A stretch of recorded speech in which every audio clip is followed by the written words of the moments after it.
G'day, I'm Adrian, and this is my place.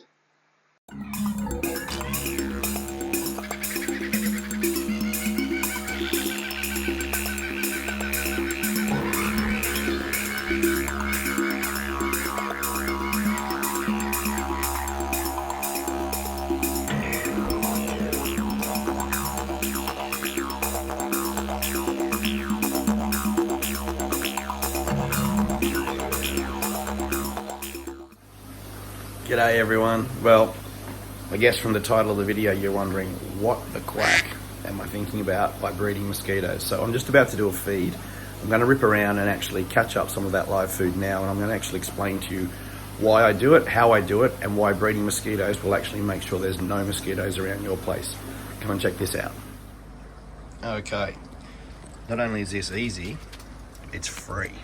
So you can check this out. I had a heap of snails that I had to get rid of out of one of the tanks. So what I do is I stick them into a bucket.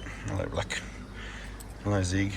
So I stick them into a bucket and basically wait for the water to go off, and as soon as it starts to get to the point that there's a lot of nitrates and other matter in there, it will start to smell, and what happens is these guys will then appear and they're your mosquito larvae. So all I do every single night without fail, and this is how you break the life cycle, is I will now go through and spend a couple of minutes catching up every last one of these little guys, which is just amazing food. One of the essential things that you must do is make sure you do this every night. And when you do that, what happens is that the mosquitoes will always lay here because of the smell. There's also one other bucket, so I put a few around the yard, and I'll show you those now, because you might not have snails and be able to do this, but you'll certainly have the ability to do the next bucket. So I'm going to show you that one right now. So it's this bucket out here. So I've got it underneath the passion fruit arbor, which is doing well. And all we do is leave a bucket full of water here. Hopefully you can see these. It's a bit dark, but you'll probably be able to pick up that it's pretty much teeming with life most of the time. And all I do is grab leaf litter, chuck it in, even just a handful, you'll see on the bottom down there, not very much. And again, once it stagnates and it's in a relatively shady position, the mosquitoes will be attracted to it. And then every single night, again without fail, I come out and do this. I actually really enjoyed this. It's quite a fun thing to do, to catch them up, especially when you know how much the fish love them. So I don't always get dozens and dozens and dozens, but that's all I need for tonight. I need enough to feed my elephant nose, the moramid, Mr. Wendell, and the knife fish, who is now named Mr. Bojangles, because I've got to have a Mr. name. And most likely some of these will go into the Tiger Dario, so I will go and do that right now. So this is the haul from scooping the two buckets.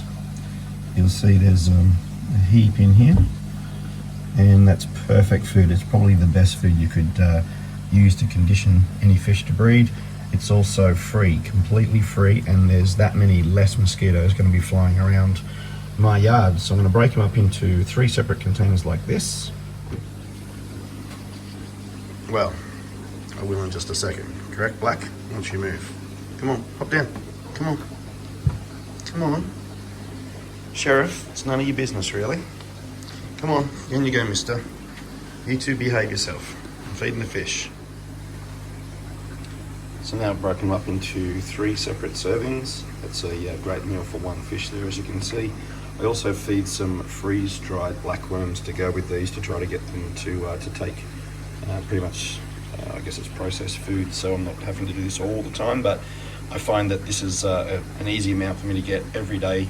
It's almost winter now, so I don't get as many as I do in summertime, but still, this is more than enough, particularly if you've only got a few tanks to feed. So I'm going to put them in now.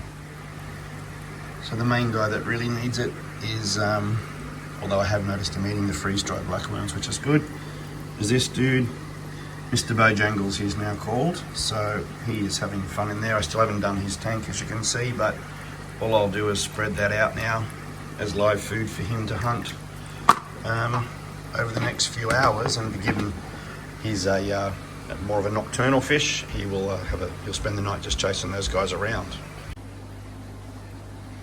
Now the next one's just in there quickly for the Tigardarios, and these types of foods can be fed to any fish, particularly babies at this size.